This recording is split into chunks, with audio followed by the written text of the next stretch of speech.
Over the weekend ایک خبر surface ہوئی اور وہ تھی ایک بڑے ہی افسوسناک واقعے کی جو کہ کوئٹہ میں پیش آیا. سول اسپتال میں موجود ایک ڈاکٹر جو کہ اپنی ڈیوٹی پر تھی, ان پر ایسڈ اٹیک کیا گیا.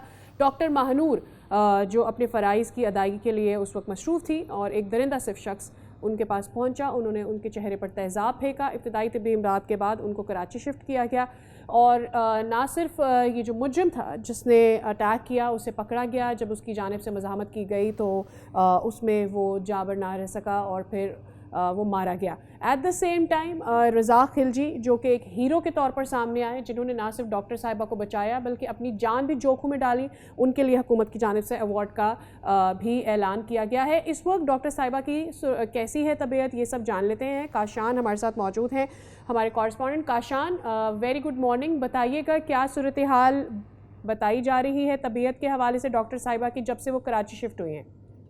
اس کا واقعہ پیش آیا تھا جس کے بعد ان کی بہتر علاج کے لیے ان کو کراچی کے نجی اسپتال میں منتقل کیا گیا. کل رات کے سی ایم بلوچستان میں سرفراز مفتی بھی جو عیادت کرنے کے لیے آغا خان ہاسپٹل پہنچے اور ڈاکٹر کی جو ٹیم تشکیل دی گئی تھی, ڈاکٹر مانو کی صحتیابی کی جو ٹیم بنائی گئی تھی, انہوں نے بریفنگ دی اور انہوں نے کافی اچھی بریفنگ دی ہے کہ ڈاکٹر کی طبیعت جو ہے وہ کافی بہتری کی جانب جا رہی ہے. اور جو احتجاج گردی کا واقعہ پیش آیا تھا جس سے ان کو نشانہ بنایا گیا, 13% جو ہے ان کا فیض جو ہے وہ اس سے متاثر ہوا تھا, جبکہ برائی ان کی محفوظ تھی.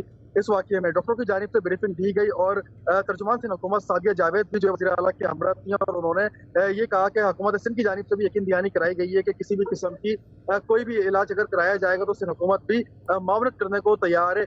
جب دوسری جانب سول اسپتال کوئٹہ کے ملازم عبدالرزاق طریقے کے لیے وزیر اعلیٰ میر سرفراز مفتی کی جانب سے جو ہے وہ سول ایوارڈ کا بھی اعلان کیا گیا ہے اور ان کو سول ایوارڈ سے بھی نوازا جائے گا. جبکہ یہ بلوچستان کی بہادر بیٹی ہیں جن کی جانب سے اپنے فرض کی انجام دہی میں مصروف تھی اور اسی دوران ان کے اوپر ایک صفحانہ جو ہے وہ حملہ کیا گیا اور اس کے بعد وہ زخمی ہوئی تھی اور ان کو طبی امداد کی فراہمی کے لیے کراچی بھیجا گیا تھا. اس کے بعد ہم نے دیکھا کہ فوری طور پہ جو ینگ ڈاکٹر ایسوسی ایشن ہے ان کا بھی رسپانس سامنے آیا. انہوں نے پورے بلوچستان کے جو سرکاری ہاسپٹل میں ان نے بائیکاٹ کا اعلان کر دیا. اس کے بعد معاون خصوصی برائے دالا بابر یوسف کی جانب سے ان سے مذاکرات کیے گئے اور آج سے معمول کے مطابق کوئٹہ کی تمام آپریٹیز جو ہیں وہ کھول دی گئی ہیں. لیکن کراچی میں بھی ینگ ڈاکٹر ایسوسی ایشن کی جانب سے جو احتجاج پلاننگ کی گئی ہے اور آج وہ بھی اپنا احتجاج ریکارڈ کرائیں گے کیونکہ ڈاکٹر